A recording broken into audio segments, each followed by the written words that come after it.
ఈ కార్యక్రమానికి విచ్చేసిన ముఖ్య అతిథులందరికీ, కళామ తల్లి బిడ్డలందరికీ, అందరికి కూడా నా యొక్క హృదయపూర్వక ధన్యవాదాలు. ఇట్లా లీడర్లను పిలిస్తే మళ్ళీ విలువకుండా లొల్లి చేస్తున్నారు.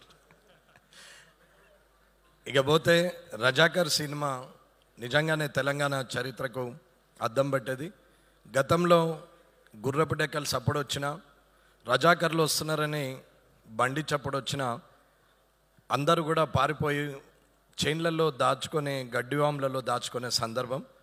ఇంట్లో ఉన్నటువంటి ఆడవాళ్లకు రక్షణ లేదు, బయటకు వెళ్ళిన మగవాళ్లకు రక్షణ లేదు. పంట పండించిన రైతు తినే వరకు కూడా అది గ్యారంటీ లేనటువంటి సందర్భం.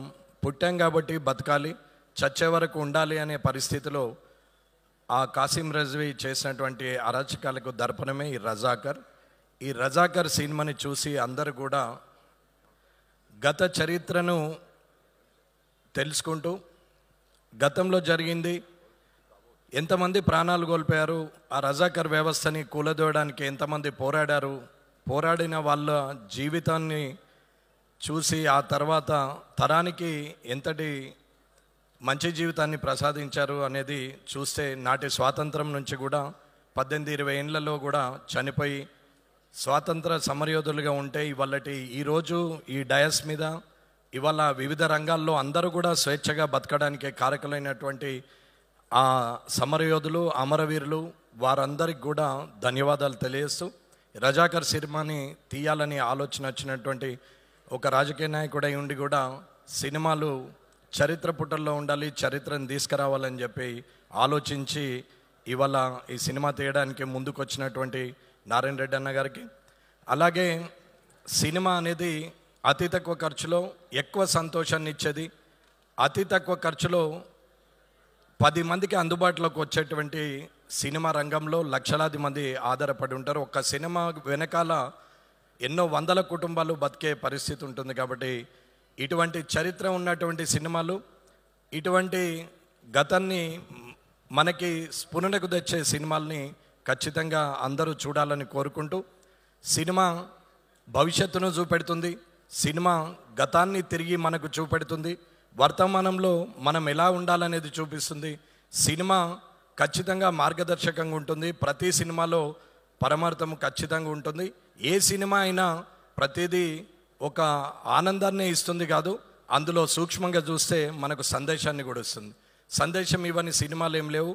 మా భూమి సినిమా నరసింహరావు గారు తీశారు, అప్పటి నుంచైనా ఇవాళ ఒరే రిక్షా సినిమా కావచ్చు, లేకపోతే చీమల దండు కావచ్చు, అలాంటి సినిమాలు కూడా ఇచ్చినటువంటి వారు ఉన్నారు. రేపటి పౌరులు సినిమా తీసిన టి కృష్ణ గారు కానీ, అలాగే కళాత్మకంగా తీసినటువంటి శంకరాభరణం సినిమా కావచ్చు, అలాగే దేవతల సినిమాలు తీసినటువంటి నాటి యుగ పురుషుడు ఎన్టీ రామారావు కావచ్చు, భవిష్యత్తుని చూపించినటువంటి జేమ్స్ బాండ్ మూవీలు తీసిన సూపర్ స్టార్ కృష్ణ గారు కావచ్చు, అలాగే అప్పుడు రైలంగి నుంచి మొదలు పెడితే ఇప్పటి బ్రహ్మానందం గారి వరకు కూడా ఇలాంటి ఆనందాన్ని కూడా ఇవ్వగలిగి ఈ కళామ తల్లి బిడ్డలైనటువంటి వీళ్ళందరికీ కూడా నిజంగా ప్రజలందరూ కూడా వారికి ధన్యవాదాలు తెలపాల్సిందే. అలాగే ఇక్కడ ఉన్నటువంటి ఏదైనా సరే, ఏ వ్యవస్థ అయినా సరే, అప్పుడైనా సరే, ఇప్పుడైనా సరే, భవిష్యత్తులో అయినా సరే, ఒక వ్యవస్థలో న్యాయం జరగనప్పుడు దానికి సమాంతర వ్యవస్థనే విప్లవంగా మారుతుంది.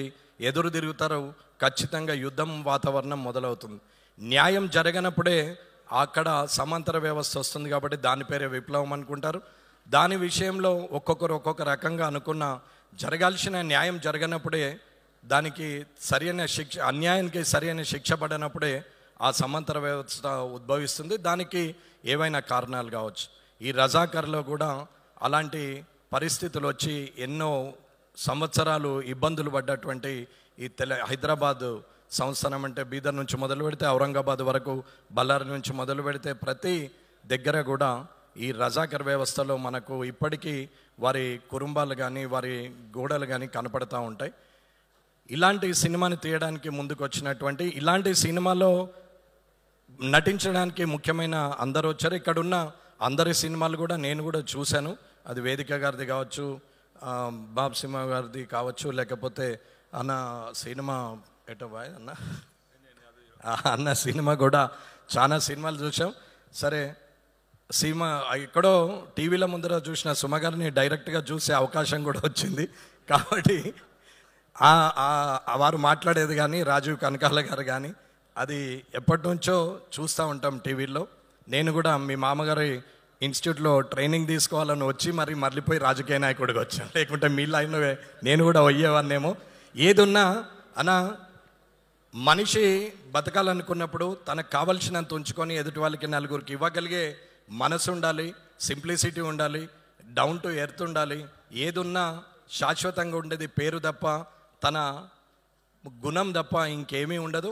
ఏది చూసుకొని విర్రవీగిన తిరిగి మనము చేరాల్సింది భూమి మీదకే. కాబట్టి మనం ఎక్కడి నుంచి వచ్చామని చూసుకొని ఎక్కడికి ప్రయాణం చేయాలనేది ప్రతి నిమిషము ఒకసారి వెనక్కి మరి చూస్తే మన గతం మనకు తెలుస్తుంది, మన వర్తమానము అర్థమవుతుంది, రేపు భవిష్యత్తు కూడా మన కళ్ళకు కనిపిస్తుందని తెలియజేసుకుంటూ ఇక్కడికి విచ్చేసిన పెద్ద ఈ కళామ రంగానికి ఉన్నటువంటి మీ అందరికి కూడా ధన్యవాదాలు చేస్తూ ముగిస్తున్నాను. జై హింద్, జై Bharat. Thank you sir, thank you so much. ఈరోజు ఇంత ఓపిక్గా వచ్చి మీరు కార్యక్రమం ఆద్యాంతం కూర్చున్న